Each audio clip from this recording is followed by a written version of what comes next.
Hello students, a very good morning. I am your teacher from Sanskriti Gurukulam School. How are you students? I hope you all are fine. Today I am going to take up subject Hindi. Hindi में आज हम part 3 का नाम है हमारा हाथ को सुधारो. क्या है? हाथ को सुधारो.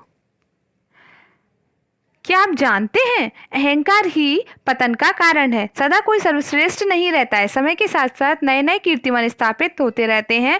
अतः कभी मन में अहंकार नहीं लाना चाहिए. प्रस्तुत पाठ के माध्यम से बताया गया है कि सीखने का कोई अंत नहीं है. व्यक्ति जितनी बार कोशिश करता है उतनी बार ही सुधार की संभावना बनी रहती है. जहाँ से उसके मन में सुधार की संभावना का अंत हो जाता है वहीं से उसकी उन्नति का भी अंत हो जाता है. चलिए स्टार्ट करते हैं हम चैप्टर. जब हम पढ़ेंगे तब हमें और अच्छे से समझ में आएगा. राजापुर गांव में एक माली रहता था. वह माला बनाकर गांव के हर मंदिर में बेचने जाता था.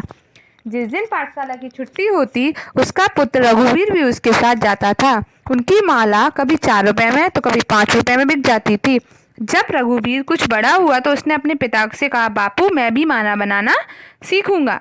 पिता ने उसकी मदद की और खुशी खुशी अपनी माला बेचने मंदिर में गया. पिता की माला 5 रुपए में बिकी किंतु पुत्र की 1 रुपए में. पुत्र ने पिता से कहा, बापू मेरी माला तो केवल 1 रुपए में बिकी है. पिता ने कहा, कोई बात नहीं बेटा, हाथ को सुधारो. उनके पापा ने उनको यही समझाया कि बहुत छोटा था तो एक दिन उसकी 1 रुपए की बिची. तो उसने बोला उनसे कि हाथ को सुधारो. रविवार को पिता पुत्र दोनों माला बनाकर मंदिर में जाते. पिता की माला तो 5 रुपए में बिकती, पुत्र की 2 रुपए में बिकी. धीरे धीरे माला 3 रुपए में बिकी, फिर वो 4 रुपए में बिकी, और एक दिन 5 रुपए में बिकी. वह फूला न समाया, दौड़ा दौड़ा पिताजी के पास गया और बोला, पिताजी आज तो मेरी भी माला 5 रुपए में बिकी है. पिता ने खुश होकर कहा, बहुत अच्छी बात है, हाथ को सुधारो. अब हमारा पहला क्वेश्चन है, माली किस गांव में रहता था? माली राजापुर गांव में रहता था. दूसरा क्वेश्चन है, पुत्र की माला 1 रुपए में बिकने पर माली ने उससे क्या कहा? पुत्र की माला 1 रुपए में बिकने पर माली ने उससे कहा, हाथ को सुधारो. बेटे को किस बात पर बहुत खुशी हुई? क्योंकि उस दिन उसकी माला 5 रुपए में बिची थी. अब हम नेक्स्ट पेज, ये पेज आपको समझ में आया. अब मैं नेक्स्ट. समय बीतता गया.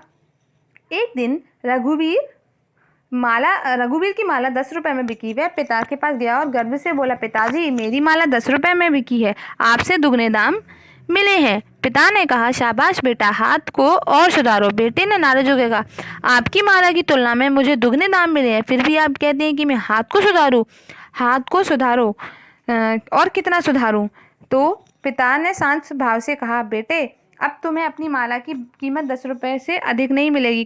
तुम्हें लगता है कि तुम इससे अच्छी माला नहीं बना सकते हो, सुधार की कोई संभावना नहीं है, तो तुम इससे आगे भी नहीं बढ़ सकोगे. बेटे ने पिताजी से माफ़ी मांगी और घमंड न करने का वादा किया. बेटे ने पिताजी से माफ़ी मांगते हुए क्या वादा किया? बेटे ने पिताजी से माफ़ी मांगते हुए वादा किया कि वो अब कभी भी घमंड नहीं करेगा.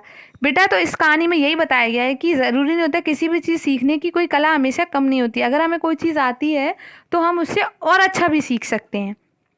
ओके, तो आई ना समझ में? हाथ को सुधारो. आप लोग भी इस चीज़ में क्या जानेंगे कि हमारी सीखने की जो आदत है वो कभी कम नहीं हो सकती, उसका कभी अंत नहीं हो सकता है. जितनी बार कोशिश करो उतना कम ही है. ठीक है, जहाँ से उसके मन में सुधार की संभावना का अंत हो जाता है वहीं से वो इंसान उन्नति नहीं कर पाता है. ओके, सो आपको समझ में आया? Thank you so much. Stay home, stay safe. लेकिन आपको एक चीज़ और बतानी है, आपको घर पर अच्छे से 2 बार रीड करना है और बार बार रीड करने से आपको अच्छे से रीडिंग आएगी और आपको इसकी एक्सरसाइज खुद से पहले फिल करना है, फिर मैं बाद में आपको समझाऊंगी.